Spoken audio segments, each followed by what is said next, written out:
मी पण काहीच खाणार नाहीये.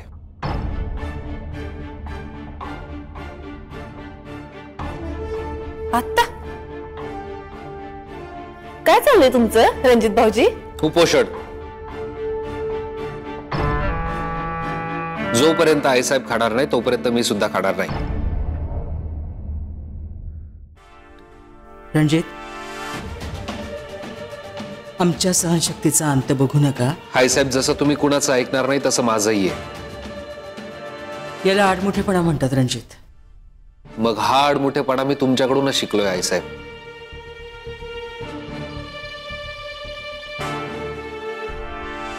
तुमचं जसं ठरलंय तसं माझंही ठरलंय आणि मी मागे हटणाऱ्यांपैकी नाही.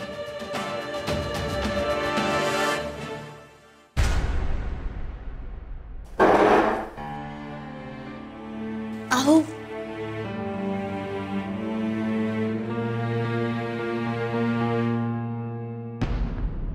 वा धाकट्या जाऊबाई, मस्त खेळ खेळलात बर का, एकदम बेस्ट.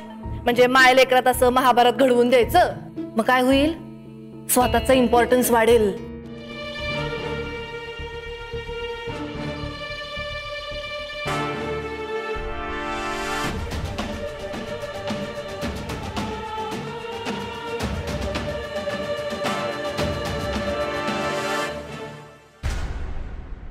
दादासाहेब, आओ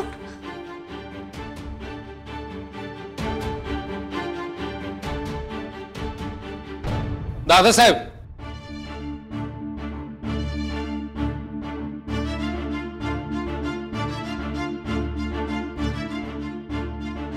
रणजितराव, तुम्हाला जायचं नसेल पण आम्हाला ऑफिसला जायचंय आणि कामाला जाणाऱ्या माणसाला अडवत नसतात एवढं सुद्धा कळत नाही का तुम्हाला?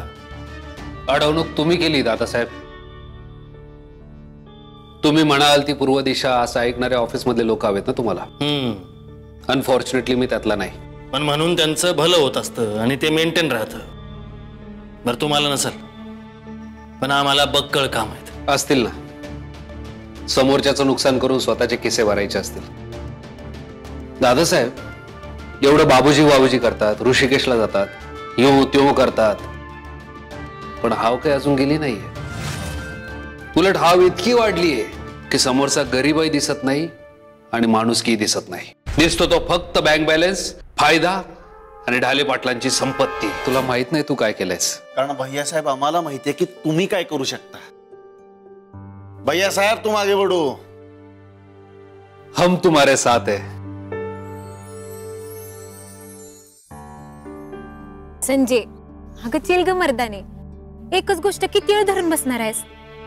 हा म्हणजे मला मान्य आहे, काही लोक कामानं काचाचे डोक्याचं दही करून ठेवतात आणि त्या अपर्णानं तर तुला कानाखाली मारली म्हणल्यावर वाटणं साहजिकच आहे की.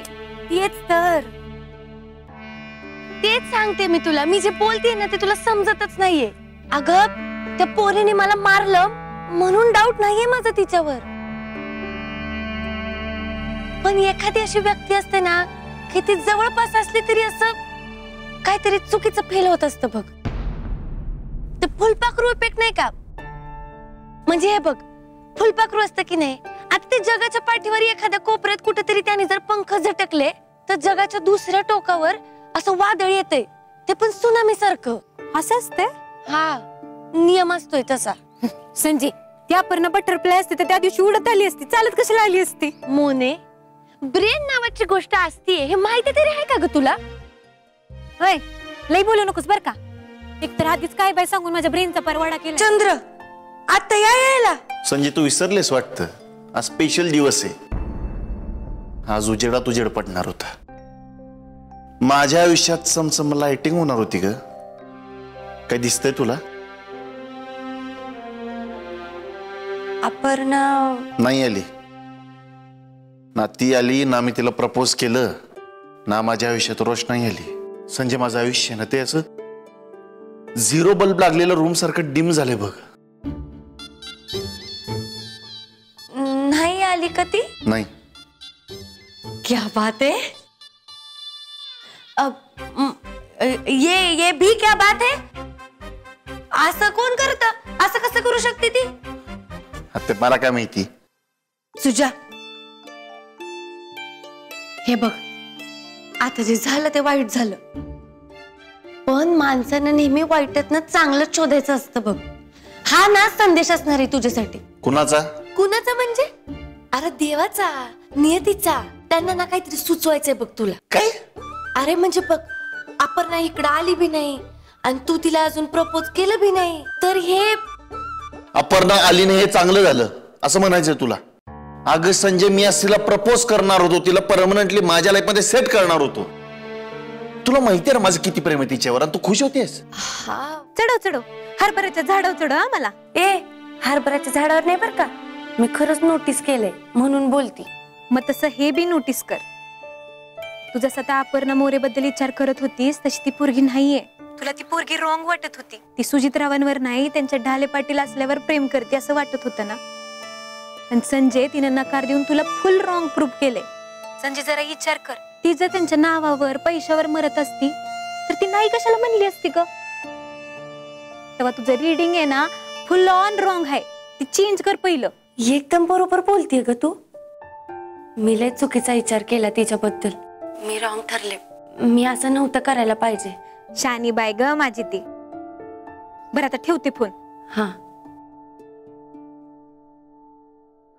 गंदे सर, दुर्दैवाची गोष्ट अशी की शेतीला बिझनेस म्हणून बघितलंच जात नाही आपल्याकडे. जेव्हा की आपल्याकडे पोषक वातावरण आहे, आपण हवी ती पिके घेऊ शकतो, भरघोस उत्पन्न काढू शकतो. आणि म्हणतात ना, एकमेकास सहाय्य करू अवघे धरू सुपंत, तसं आपण सर्व शेतकऱ्यांनी एकत्र येऊन शेती करायला हवी. त्यामुळे सगळ्या गोष्टी सुखकर आणि सुव्यवस्थित होतील. इम्प्रेसिव्ह. आणि तुमचं प्रेझेंटेशन सुद्धा चांगलं आहे. काल तुम्ही मला ईमेलने पाठवलं होतं ना, त्याच वेळेस मी पाहिलं, आवडलं आपल्याला. Thank you so much sir. So तुम्ही माझ्या प्रोजेक्टमध्ये इन्व्हेस्ट करायला तयार आहात? नाही, ऍक्च्युली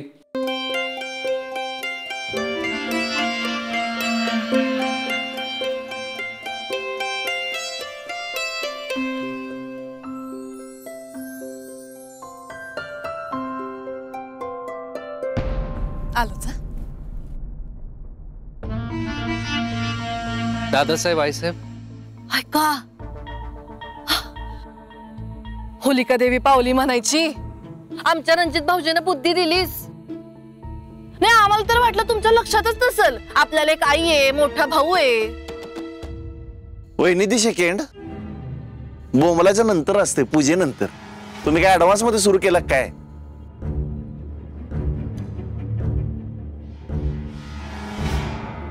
वहिनी साहेब, मी विचारलंय ना, तुम्ही सांगा, मी स्वतः जाऊन घेऊन येतो त्यांना.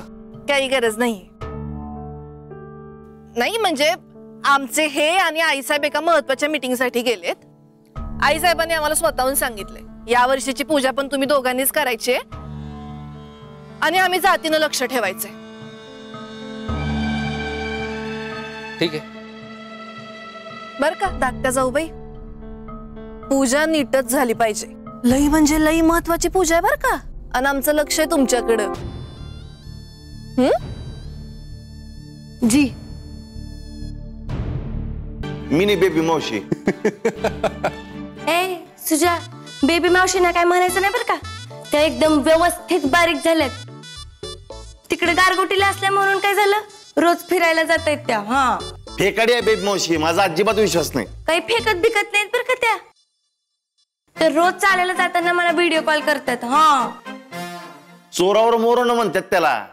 आता तुम्ही गोड गोड बोलून चालवता की तिला?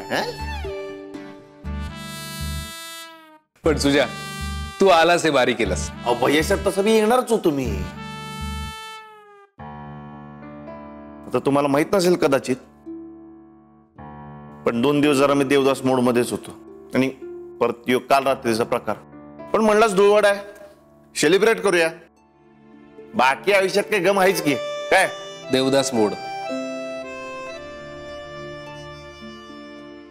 बोलली मला संजू. काय रे, पण असं झालं काय नेमकं? कारण अपर्णा असं डिसिजन घेईल असं वाटलं नव्हतं. का तुमचं टाळकं फिरलंय आणि तुम्ही काहीतरी बोललाय तिला, असं झालंय का? नाही भैयासाहेब, अपर्णाच्या बाबतीत सुजित लई वेगळा आहे. लोण्याहून मऊ आणि चंद्राहून थंड. अरे पण झालं काय?